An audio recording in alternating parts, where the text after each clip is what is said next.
Hi, everybody. We'll get started in just a few minutes.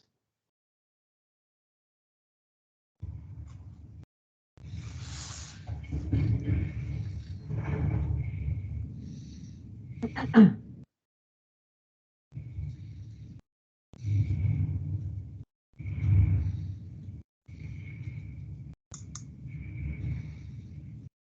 everybody hear me okay, by the way? Yes. Great, thanks.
Okay, let's go ahead and get started. I'd like to be respectful of everybody's time this Friday afternoon. So welcome. Thank you all for joining. This is the Buy America webinar.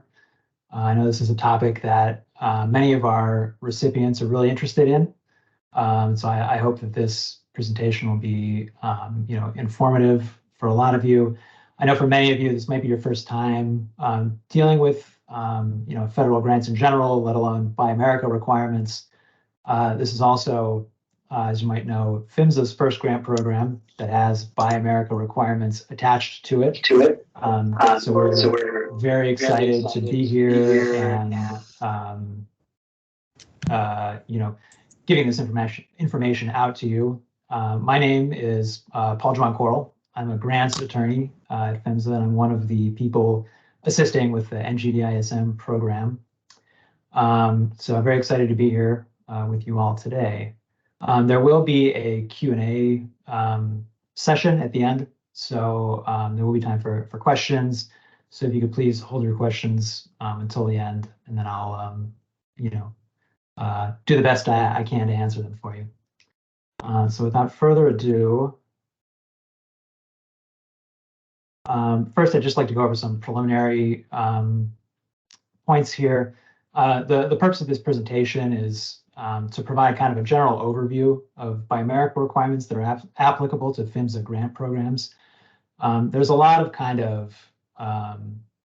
details and like minutia, I'll call it, that are in the regulations that really are a little bit more important for like manufacturers and suppliers to worry about, that grant recipients like yourselves don't necessarily need to worry about as much. So this is more giving you sort of the key points that you all need to know and a general overview of the other things just for your awareness. If I'm wrong and you all do want more information on those details related to Buy America, they can be found in 2 CFR Part 184 and the OMB guidance memos that have come out. They may have more information, they may be more specific than this slide deck that I'm presenting here. And finally, you should rely on the actual text of Part 184 and the OMB guidance memos when making decisions about how to spend federal money and how to comply with Buy America requirements. Quickly, I'd like to also mention that this does appear to be being recorded. So we'll make this recording available to you all after the presentation. And I think that if Shakira, if you're on, are we able to share these slides with everybody? Yes, we can certainly share them. And if you're okay with it, we can put it on our website as well. Okay, great. Yeah, so you all will get the recording, you'll get the slides for your reference. Okay. Starting us off, I'd like to go over what exactly is Buy America. When we talk about Buy America, we're referring to a collection of loosely related statutes that provide for a domestic sourcing preference in federal grant spending. What that means is that, if you're spending federal dollars on a construction program or some kind of infrastructure, we want you to spend it on materials and products that are manufactured here in the United States. The purpose of that, I sort of got to it a little bit. You're spending taxpayer money, and we want to, encourage you to the extent possible to spend that on,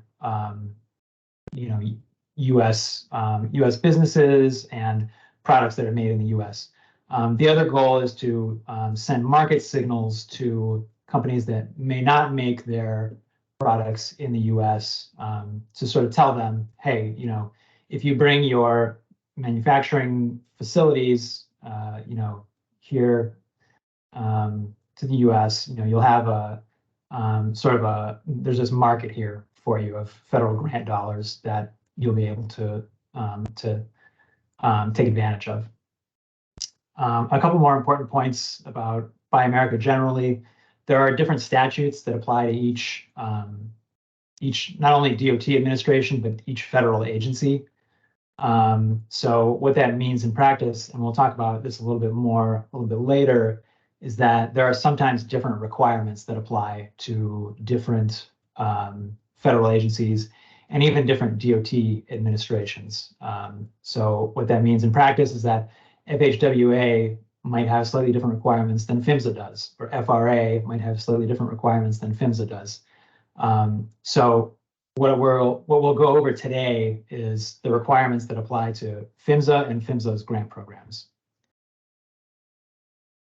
On the last slide, the last bullet point there said that the specific statute that applies to PHMSA is the Build America, Buy America Act, also known as BABA. That's what we abbreviate it as. This was passed as part of the Infrastructure Investment and Jobs Act, and specifically in sections 70901 through 70917, if you care to look it up yourself.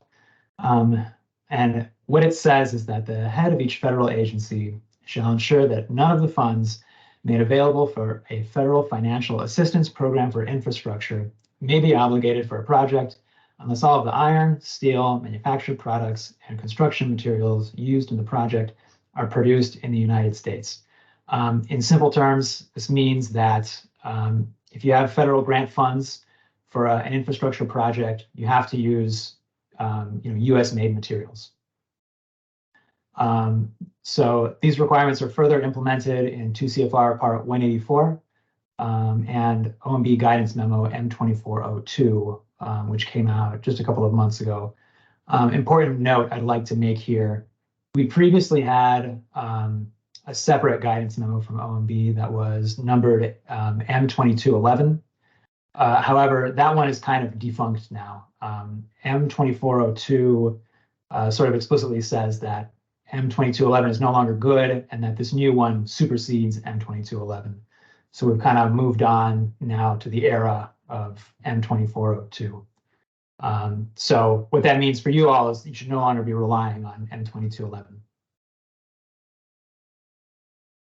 A couple of important points on this slide. And one of them is that BABA creates, what it did was it created a floor for domestic preference requirements. The statute states that it applies only to the extent that a domestic content procurement preference does not already apply. I mentioned a few minutes ago that agencies like FHWA, FRA, in fact, I think it's every DOT administration aside from PHMSA and MARAD had pre-existing Buy America statutes that applied to their programs. And so when BABA was passed, BABA said, it applies across the board, except if you have something that's already more restrictive than BABA. So what those other DOT administrations had to do was sort of look at each of their requirements, decide whether it was more restrictive than BABA or whether it was less restrictive than BABA. And BABA sort of overrode the less restrictive ones. So they're kind of applying a patchwork of their prior requirements and these new BABA requirements. PHMSA is not doing that. PHMSA had no prior Buy America statutes. So what that means is that BABA sort of applies to PHMSA wholesale. The good news for everybody on this call today is that what that means is that PHMSA's requirements may be less restrictive than FHWA or FRA or FTA. But that also means that you can't necessarily look to what FHWA is doing, what FTA is doing, as an example of what PHMSA is required to do with its Buy America requirements. I'd like to talk a little bit now about sort of the mechanics of what BABA does, right? So broadly, BABA says that all of the products incorporated into an infrastructure project must be, quote unquote, produced in the United States. It defines three categories of products. There's iron and steel products, manufactured products, and construction materials. And the thing is that the definition of that term, produced in the United States, is different for each category of product. So we'll get into this a little bit more in a few slides, but what that means is that how you categorize your product is very important because you'll be applying a different standard depending on whether it's considered a steel product or whether it's a construction material or whether it's a manufactured product.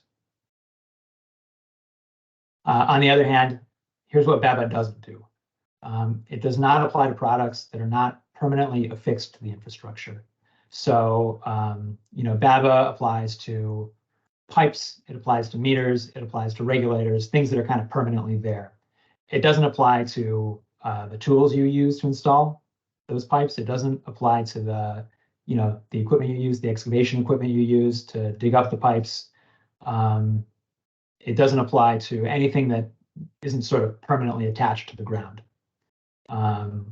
So we got this example from OMB that if you're constructing a building, right, BABA applies to the light fixture, but it doesn't apply to the light bulb because the light bulb is kind of designed to be changed regularly once it burns out. It's not permanently affixed to the building. Second thing that BABA doesn't do is it doesn't apply to cement, cementitious materials, aggregates such as stone, sand, or gravel, or aggregate binding agents or additives. These are known as Section 70917C materials. I promise you that's not our name for them because it's a little bit of a mouthful. But these are exempt from BABA by statute. As you might be able to tell in Section 70917C, the statute says that these types of materials are exempt from BABA. Okay, moving on to the product categories that I mentioned a couple of slides ago. As I said, BABA created 3 different categories of products. You've got iron and steel products, you've got manufactured products, and you've got construction materials. And a different standard applies to each product category. In other words, the question that we ask when we ask if a steel product is produced in the United States is different than the question we ask when we ask if a manufactured product is made in the United States. We'll get into those definitions and standards in the following few slides, but just a couple of notes here. One important point is that a product is classified according to the form it is in when it is brought to the construction site. I'll give you an example. Let's say that you have a product that has aluminum components and it has plastic components. And you put it together and it's made of aluminum and plastic. If you bring those components disassembled to the construction site with the intent of putting the product together at the construction site, those will be considered construction materials. Both aluminum and plastic separately are construction materials. If you put it together beforehand and bring the fully assembled product to the construction site, then there's a good chance it could be considered a manufactured product. As we'll see in a few slides, manufactured products are products that are sort of combinations of different materials put together. So the form that the product is in when it arrives at the construction site, that's what will sort of define what category it falls into. Another important point, a product can only fall into one of these categories. So a product can't be both an iron and steel product and a manufactured product. It falls into either one or the other. The regulation sets out kind of a hierarchy. So if something could meet the definition of an iron and steel product, it is an iron or steel product. If it doesn't meet the definition of an iron or steel product, but it meets the definition of a construction material, then it's a construction material. And if it's kind of none of the above, then it's a manufactured product. Okay, let's get into iron and steel products. BABA defines these as products that are quote unquote predominantly of iron, steel, or both. And the way we determine whether something is predominantly made of iron or steel is we look at the cost of all the components that make up that product. And if the cost of the iron and steel components exceeds 50% of the cost of all the components, so in other words, if the cost to make it if the majority of the cost to make it goes into the iron or steel components, then we consider it an iron and steel product. And the standard that applies to iron and steel products to see whether it's produced in the United States is all manufacturing processes from the initial melting stage through the application of coatings occurred in the United States. It lays out sort of the starting points, initial melting through an end point, application of coatings, and everything in between has to have occurred in the United States for it to be BABA compliant. A note here, when we're talking about iron and steel products, we only care about where the iron and steel are made. So if you have a product that's 51% iron steel, which puts it into this category, and it's 49% plastic, we don't care about where the plastic is made. We're only looking at where the iron/steel are made. Let's talk about an example real quick. And before I get into this, I will say that I'm not a budget person, so the costs that we're discussing in these examples aren't to scale. I have no idea what a meter should cost, so please don't look at these slides and infer anything about what you should be paying for any of these parts. I kind of just chose nice round numbers, so it's easy for me to do the math as we go through these. So let's say a city wants to install a new meter. The body of the meter is made of steel. Now, the meter has a gauge that's made of glass and plastic, and it also includes some internal components that are made of aluminum. Let's say that the cost of the steel used in the meter is $200.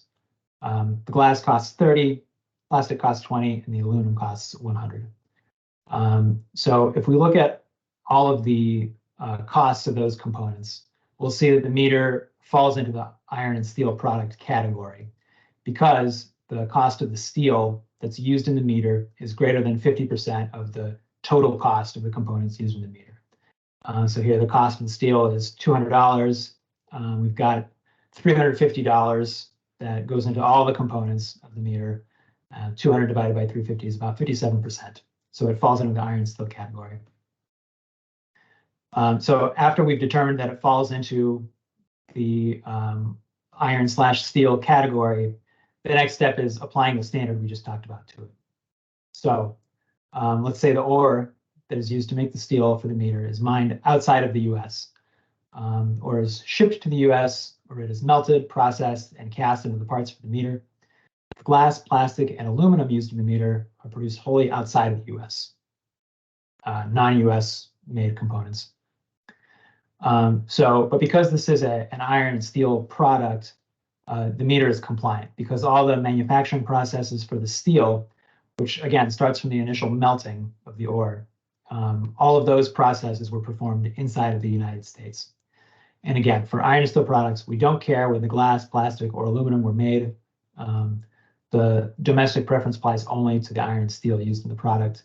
And we also don't care where the raw materials were mined because the manufacturing process, as defined in BABA, starts with initial melting.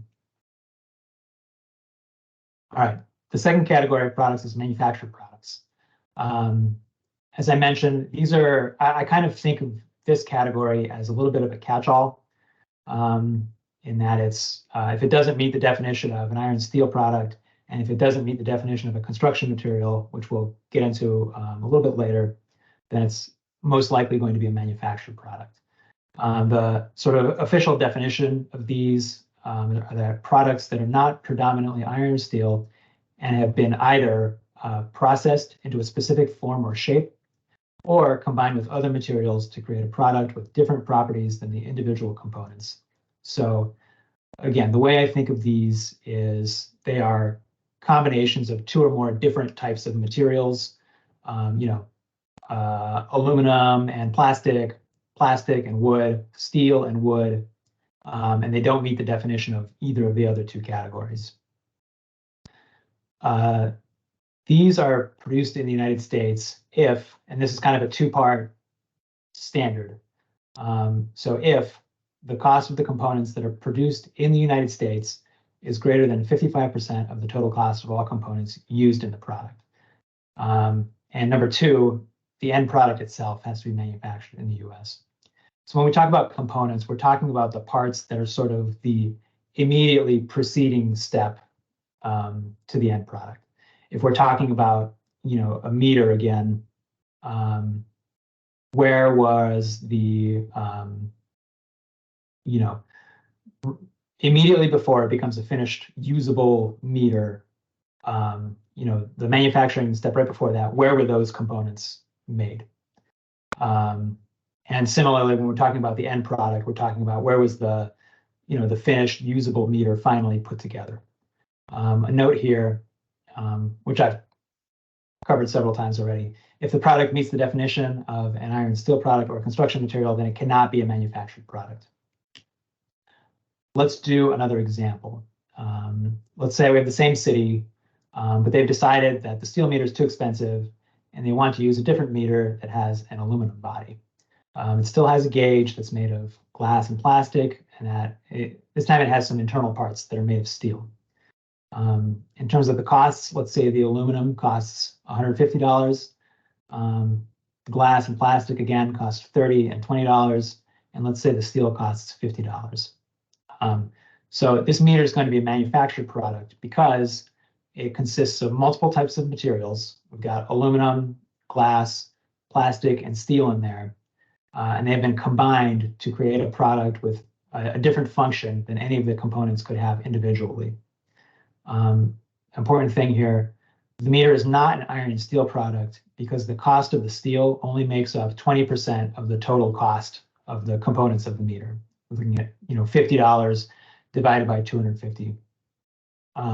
Contrast that with the steel meter, which had I think it was it 200 over $350, where that brought it up over the over the 50% threshold to be considered an iron steel product.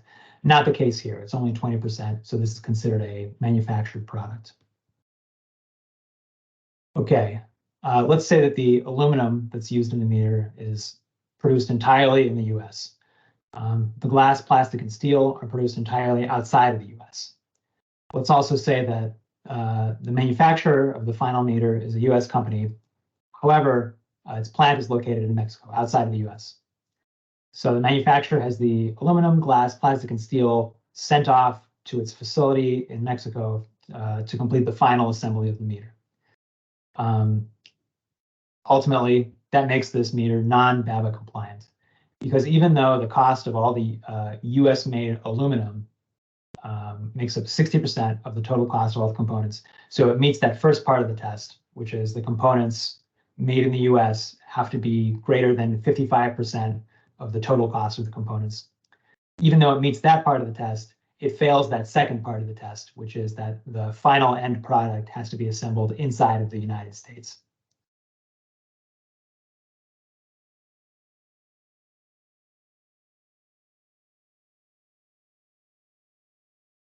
Okay, let's talk a little bit about the third category here, which is construction materials. This category is kind of special in that the definition and the standards are different than the other two. For iron and steel products and manufactured products, the definitions were kind of like, here's the general outline of what an iron and steel product is. It's a product that's predominantly made of iron and steel. So that kind of gives you like a standard to apply, and then you go out and you look at different products and determine whether they are iron and steel products or whether they are manufactured products. Construction materials are different because there's a list of different materials that are actually in the regulation. And to be a construction material, the product has to actually be on that list. So construction materials are kind of enumerated in the regulation, in other words. The types of materials that are on that list include products made of non-ferrous metals, plastic and polymer-based products, glass, fiber optic cable, optical fiber, lumber, engineered wood, and drywall. So if the product that you're looking at is made only of a non-ferrous metal, or only of plastic or another polymer-based product, or if you're looking at, a pane of glass that you're going to use for a window, that's a construction material. Contrast that with manufactured products, which is a combination of two or more of these types of materials. Construction materials are, defined as only one material, I should say only one type of material, or one type of material with kind of minor additions that don't change the basic properties of it. Like if you had drywall that had, rivets inserted into it already, or whatever. The standard for whether a construction material is produced in the US is also a little bit different in that these standards are also explicitly listed in the regulation. So non-ferrous metals have a standard that's actually written into Part 184. Plastic and polymer-based products have a standard that's actually written into Part 184. They're all a little bit different. I would say they're specific to the type of material it is, because if you have a non-ferrous metal, the manufacturing process is going to look like the steps in the process are going to look different from lumber, for instance, raw lumber. So generally the standards are they define a starting point and define an end point, and everything in between, all the steps in the manufacturing process in between those 2 points have to be done in the US. I'll do an example with polymer-based products, just so you guys can see how it kind of shakes out. Let's say there's an operator who wants to install coated steel pipe. Now the coating, the operator plans to apply it at the construction site. So they're bringing the pipe and they're bringing the coating separately to the construction site. That means that the coating is going to be considered a construction material because at the time that it's brought to the construction site, it's going to be a polymer-based product. Yeah, and that's one of the materials listed in 2 CFR Part 184. Now, the coating could include minor additives to it that don't change the coating's fundamental properties or uses, and it'll still be considered a construction material. Maybe it has, like a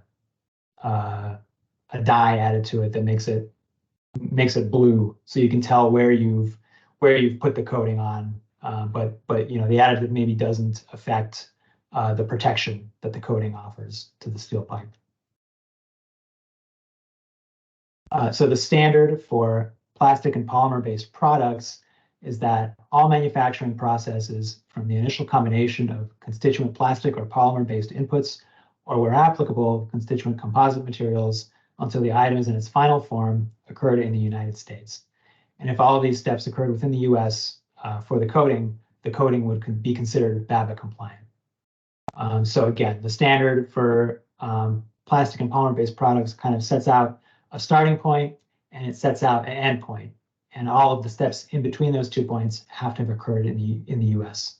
And the standards for the other types of construction materials are basically consistent with that pattern. So those are the 3 categories. Those are the definitions of the categories and the standards that apply to them. I have a few additional notes that everybody should be aware of on BABA. One of them is that when you are determining whether an iron steel product or a manufactured product is quote unquote produced in the United States, the cost of the components are important. As we saw, whether it's produced in the US is highly dependent on the proportion of the components that are made in the US versus the overall cost of all the components of the product. I think this is something that is more important for manufacturers to note, but there is specific guidance for calculating the cost of components in 2 CFR Part 184, and specifically Section 184.3 for iron and steel products, and in Section 184.5 for manufactured products. And these regulations in there kind of go over specifically which costs to include when you're trying to calculate that out. Again, I think that's something that's more important for manufacturers and suppliers to take into account so they can sort of know when their products are BABA compliant. And it's something that's less important for grant recipients to know about. But if you're curious, you can find those in those sections, 184.3 and 184.5. Second note, and this kind of goes hand in hand with my last point, and that's that grant recipients only need to collect a certification from the manufacturer stating that the product complies with the applicable BABA standard. If you don't want to, you don't need to ask to sort of dig into the manufacturer's records about where all their components come from and the cost of all those components. The manufacturer or the supplier, they're much better situated to have that data and figure out whether their products are compliant with BABA. So you can just collect a certification from them stating that their products are compliant and keep that in your files for your audit later on. Okay. Now we come to a topic that I think everybody on the call is going to be very interested in, and that's waivers. We've had several recipients come to us to ask about the possibility of a waiver. So I know that, hopefully this will provide a lot of the information that you all are seeking, and will sort of clear up some of the confusion or ambiguity that may be out there regarding waivers. So we'll talk about kind of the different types of waivers that PHMSA is authorized to issue. We'll talk about the process for submitting a waiver and sort of what to expect in that process, and sort of what information we are going to be asking you to provide. We'll talk a little bit about tools that are available to you for conducting market research. And then finally, we'll talk a little bit about the DOT-wide de minimis waiver and how that works. I know a lot of people have been interested in that waiver. First, though, we'll go over the three types of waivers that are available. Generally speaking, there's non-availability, which basically means that the product that you need to use in your project is simply not produced in the US or not produced in sufficient and reasonably available quantities or of a satisfactory quality. So this is like, if you need a specific coupling for your pipe segments and nobody makes that coupling in the US. There's just no BABA compliant product that you can use. That's a non-availability situation. Relatedly, there's unreasonable cost waivers, which is not that the product is not available, but that it's just too expensive. Using a BABA compliant product would increase the cost of the project too much. So this waiver type actually has a number threshold for it to apply. And the threshold is that if use of the BABA compliant product will increase the cost of the overall project by more than 25%. So that one, there's not as much evidence to be collected out in the market research, although we would want to see quotes from vendors for a BABA compliant product, and then your calculations to show that it would increase the total cost of your project over 25%. Finally, the third type of waiver is a public interest waiver. This is kind of, again, like an other category of waiver, and it's available where applying the Buy America preference would be inconsistent with the public interest. Okay, let's talk about submitting a waiver request.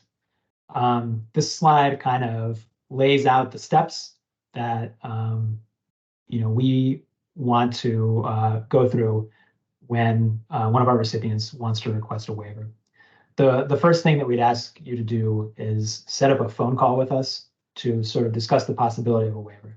And on that call, we'd like to talk about the products that you need a waiver for, and we'll talk about what's the best type of waiver for us to pursue. And we'll talk about sort of some of the information that we'll need from you all during the process. The next step is to conduct market research if you haven't already done so. And simply put, this will be you collecting evidence showing how you know that a product is not available. So this could be going out talking to vendors. It could be putting out a solicitation or an RFI for a particular product to see what's available out there, to see who responds. But generally, we need something to send up to the Made in America office when we write this waiver. We need something to show them that the waiver is justified, that there really is no BABA compliant alternative to this product, and here's how we know. Here's who we talked to. Here's what we did. Here's where we looked. So after we've done that, what we'd ask you to do is submit a written request to PHMSA with the justification for the waiver. And again, we'll talk a little bit more about what sort of justification we want and what information we're looking for on the next slide. But after that, after we kind of collect that information from you, PHMSA will draft the actual text of the waiver, and we may consult with you as we're drafting that. And then that gets posted on our website for public comment. It'll stay up for 15 days.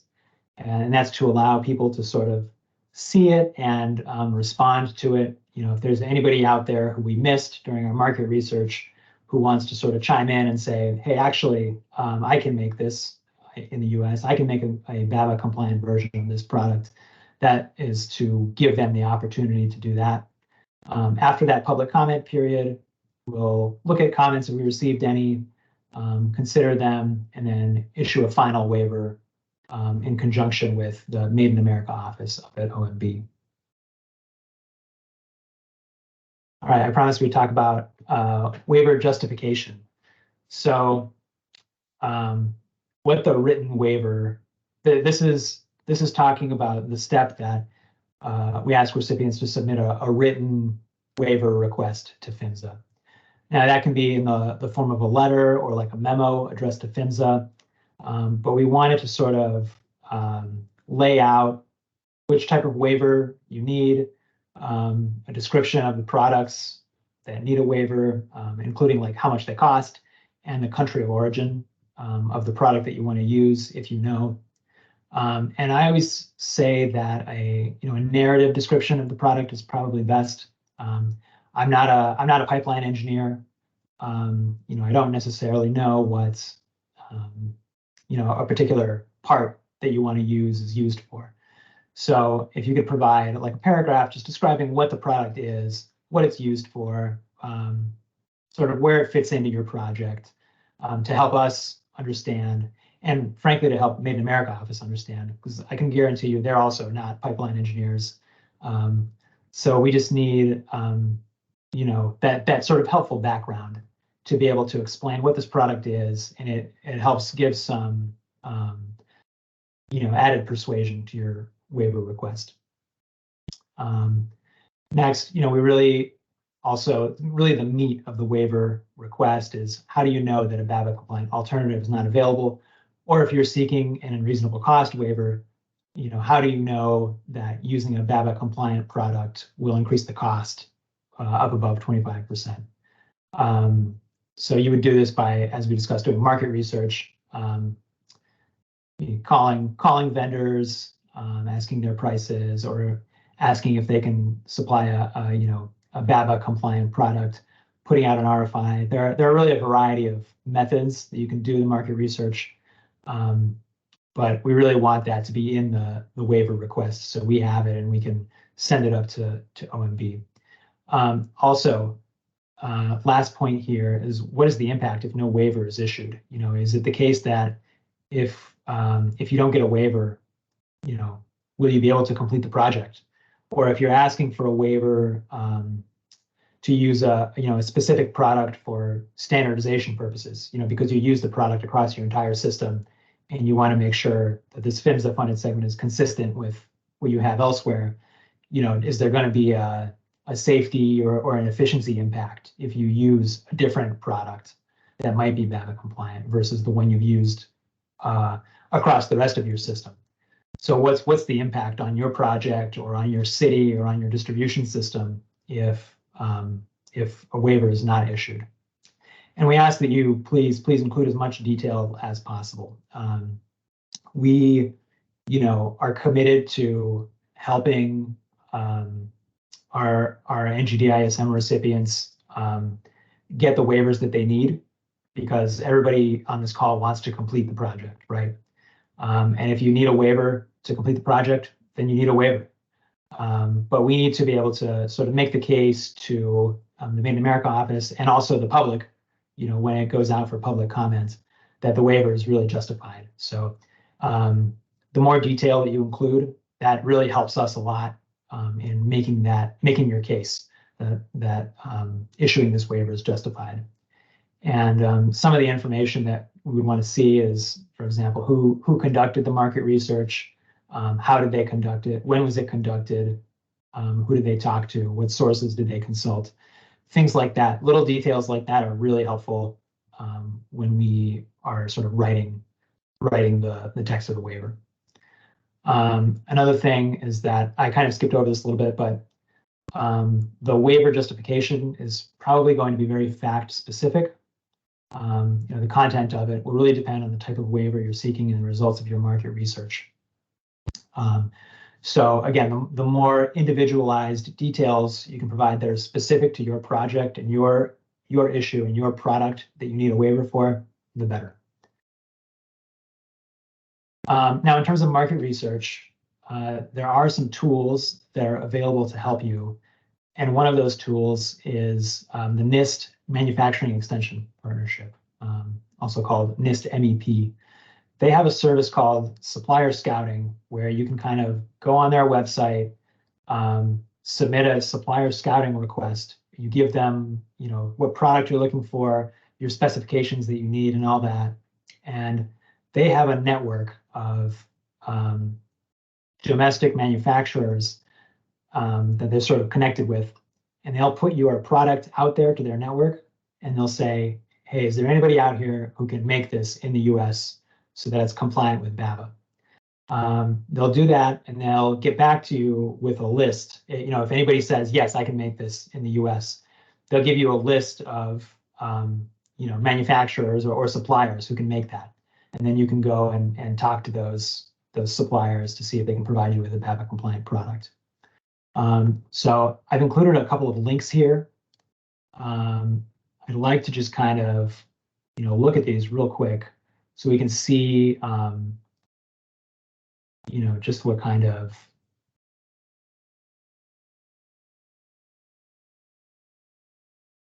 just what it looks like quickly.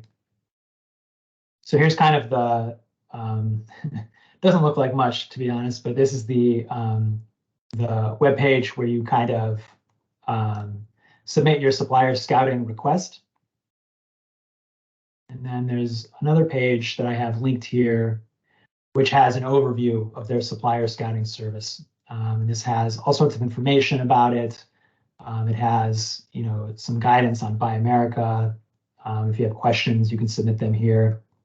So if you are somebody who is kind of, listening to this presentation and you're thinking, wow, market research, I feel kind of overwhelmed. I would highly recommend that you reach out to NIST MEP. I don't believe that they charge for their supplier scouting services, but that's something that we are confirming with them. I sent them an email a little while ago and haven't gotten a response yet. But from what I've heard from other DOT administrations, they don't charge grant recipients for their supplier scouting services. So if this sounds like something that would be helpful to you, I highly recommend you reach out to them and submit a supplier scouting request. Okay, finally, let's talk about the de minimis costs waiver a little bit. This is a waiver that DOT issued, and it applies to all sort of DOT grant projects, which also means that it automatically applies to all of PHMSA's NGDISM projects. Excuse me. This is something that applies, automatically to all of our projects. You don't need to really, submit a form or anything like that. We would just ask that if you do want to take advantage of this, that you let your grant management specialist know, just so that we can sort of, just so that we're in the loop and we know what everybody's planning to do. But in terms of the mechanics of this waiver, the waiver itself says that BABA is waived where the total value of non-compliant products is no more than the lesser of 1 million or 5% of total applicable costs for the project. And it sort of defines total applicable costs as the cost of all materials used in the project that are subject to BABA. Written in text, that sounds really complicated, so I drew out this sort of formula for you all to use to sort of visualize it. So in the top, you've got the value of your non-compliant products, and in the bottom, you got your total applicable costs, which is all of your material costs for your materials that are subject to BABA. You take 5% of those, and if the outcome is less than or equal to 1, then you're good to go. All of your non-compliant products are covered by the de minimis costs waiver. A couple of points that I'd like to make here, and that is how I'd like to talk about how separate Buy America waivers interact with this. So let's say you have non-compliant products that are, maybe they constitute 10% of your total applicable costs. So that's above the 5% threshold. You're not fully covered by this de minimis costs waiver. Now let's say you're able to get a waiver for, a separate waiver. You go through the process of submitting a request. It goes through the public comment period, and PHMSA issues you a waiver that brings the cost of your total non-compliant products down to 4%. So the 6% that are covered by the waiver are taken out of that top portion. You're now at 4% total applicable costs, which means you're now covered by the de minimis waiver. But importantly, a separate waiver takes costs out of that top part, but it doesn't take costs out of that bottom part. And maybe if this sounds confusing, we can talk a little bit more about it during the Q&A. But a separate waiver, again, takes your non-compliant, it takes the cost of non-compliant products out of this equation, but it doesn't take total applicable costs out of this equation. So if you are somebody who, is coming in, if you do this calculation and you're coming in at, just over that 5% threshold, you can get a separate waiver to potentially lower you down back under that 5% threshold. Again, if this is a little bit confusing, I apologize, but we can talk a little bit more when we get to the Q&A period, which we are at now. So I'd just like to thank everybody for joining me, bearing through this presentation with me. I know that some of this stuff can be a little bit dense and difficult to work through. And again, I know that for many of you, it's your first time sort of working with Buy America requirements, and it's PHMSA's first time working with Buy America requirements. But I appreciate you all sticking through this with us, and know that we are here to help you work through any issues that you may come across as you're working through these Buy America requirements and trying to get your projects finished. So with that, I will open up the floor for questions.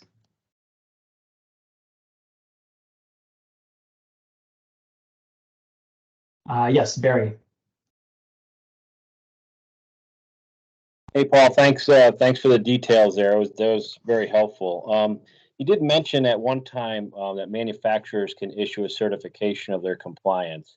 I've received a few letters, email letters, PDFs. Is there any definition of what is a certification from a manufacturer? Is a letter stating we're compliant going to work there, or what does that look like? I think you would want something that has the signature of somebody from the manufacturer.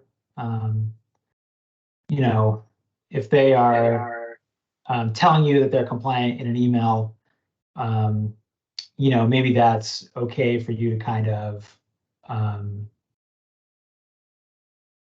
go forward with purchasing from them. But ultimately, for your records, I think you would want something that has a signature on it.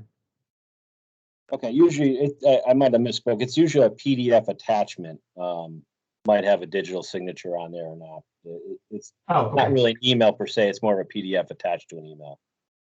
Got it. Yes, that would be sufficient. Yeah. Okay, thank you.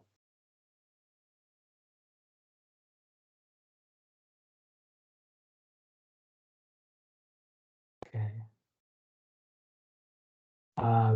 Ben, I see you have your hand up.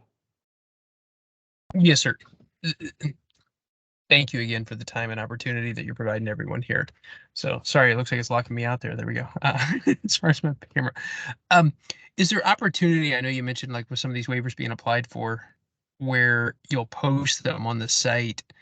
Is that something then each entity or award recipient would have to apply, say, for the same waiver, or would there be something that PHMSA would consider where if there's product X that applies and it's going to be something that's used in 8 of the 10 or 10 of the 30 or all 30 of the projects, that could be universally is not the word I'm looking for, but I'm saying that just for our conversation piece. So you're asking if there's a possibility of getting sort of a program-wide waiver for certain products? Right. Really from a streamlined perspective of your review processes for your internal staff and folks like that, if this is going to be the same thing and say 1, 2, 3, or multiple others are going to be applying for that same kind of permit. Sure, yeah. Yeah, that does make sense. What I would say is that if there is a product that a lot of grantees are kind of having trouble finding, we're definitely open to issuing a program-wide waiver.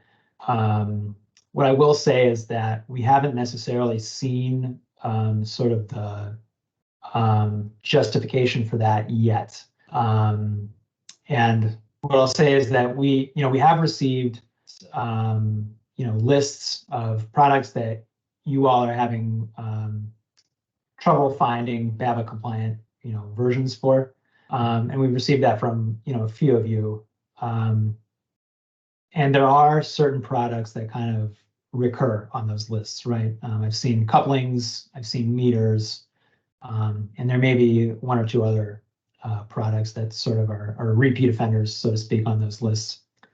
The critical piece that I think that PHMSA is missing and that we would ask of you is that we want to know really the reason that you all are having issues finding those. And what I mean by that is this a situation where the product is truly not available in the US?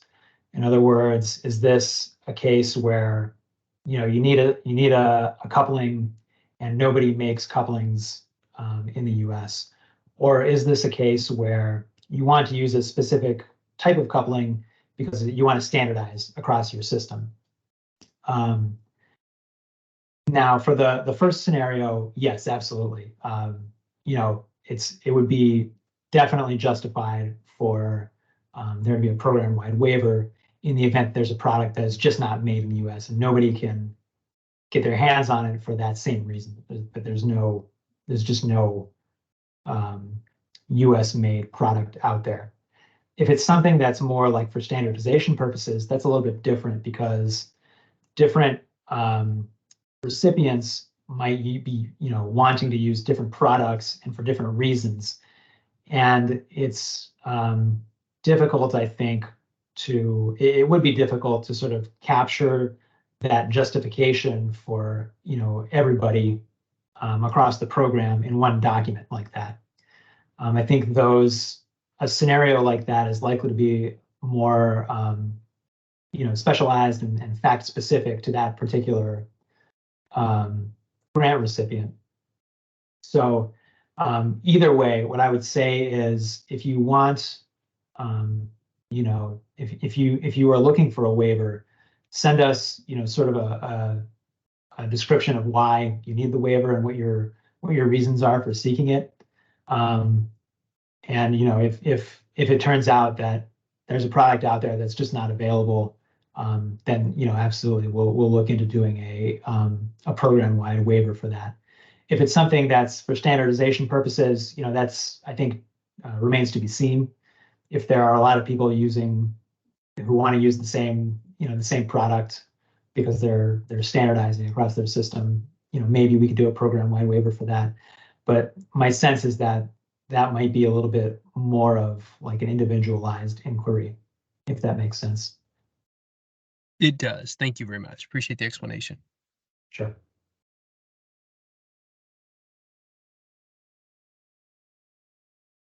Okay. Anybody else out there with a question? And of course, if you don't have a question now, but you have a question later, you can absolutely reach out to us. We'll do our best to get back to you in a timely manner. So if you can't think of anything right now, don't worry about it. We're available. Yes, Barry. Yep, sorry, since no one else raised, I just want to, I'm sure you guys know it being PHMSA, but the consistency in the materials that we use is quite important to both safety and tracking and traceability, and it sort of goes back to DIM. So, kind of the conundrum is if there's another available product, well, that requires additional training. Do we make the decision to make that our new standard product, tracking and traceability and incorporating new parts into our GIS systems? It's not an easy lift, at least from my perspective. Others may have a different take. So I just want to, this is more of a comment than a question, I know your hands are a little bit tied as well, but that's the kind of the struggle that we have with going out and trying to find new parts that meet BABA. There is a risk associated with it, and you're shaking your head, so I guess you understand it. I'm not sure how we get around it. I'll be interested in the de minimis calculations. I think that could be helpful for us. I'm going to dig into that a little bit. I just wanted to throw that out there. Sure. Yeah, thank you for that comment. And to be clear, I'm not saying that if you want to use a specific product because you want to standardize. I'm not saying that you can't get a waiver for that, on an individual basis. What I was trying to convey was that, the reasons that people might want standardized might be different between applicants, or they might be wanting to use different products. Somebody might use coupling A and somebody else might use coupling B. And that sort of situation doesn't lend itself well to like a program-wide waiver necessarily. But that's something we can continue to look into. And, of course, if you, I encourage you all to seek individual waivers for standardization purposes, and just make sure you include a description of how your system will be impacted if you're forced to use a non-standard product in your project. Yes, Erin. Hi, Paul. Pleasure to meet you. Erin Perla with the American Public Gas Association. I always promise I'm not going to come off mute in these calls yet. Here I am. I assume and know that there'll be a lot of transparency once these waivers start going for public comment. So I'm sure grant recipients can no such thing as plagiarism when someone goes before you and has some good justification and done a lot of market research, I assume. So they can certainly cheat off of each other a little bit if they want to there. I guess my question would be on the inverse, if there is any appetite from the agency to share known BABA compliant materials for those folks that might be struggling to hear from various manufacturers. We as a trade association are unable to provide that type of information to our membership for various antitrust reasons, but I didn't know if the agency can begin to compile some sort of library that can be shared with the grantees. Yes, yeah. If through the process, we come across somebody who's able to, supply a BABA compliant product, I think we're open to sharing that with our recipients. I don't think we would want to kind of be in the position of saying, well, we have this information, but we can't give it to you, so go look for it yourself. That doesn't seem very efficient. So, we can absolutely, try to share that information with other recipients, especially if it will, help somebody not go through the somewhat arduous process of seeking a waiver for it. And again, all those, goes up for public comment. So that's all going to be public on our website. And, the comments as well are going to be shared publicly. So if there is a comment that somebody makes that says, hey, actually, XYZ company can make this product domestically, or I can make this product domestically, that's going to be out there for everybody to see. But we'll definitely be keeping track of who's out there making pipeline construction products or materials, and we'll share that information with our recipients. That would be awesome. I'm sure they're very interested in such a list. Thanks.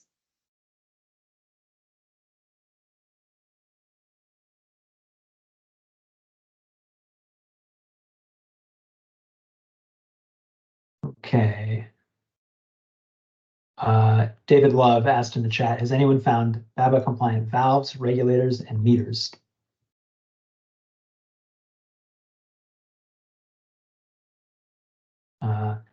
I'm not sure if anybody has and they would like to chime in, or maybe they would like to connect with David after the webinar.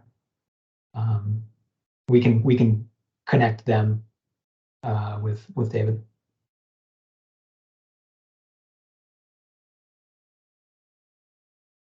All right.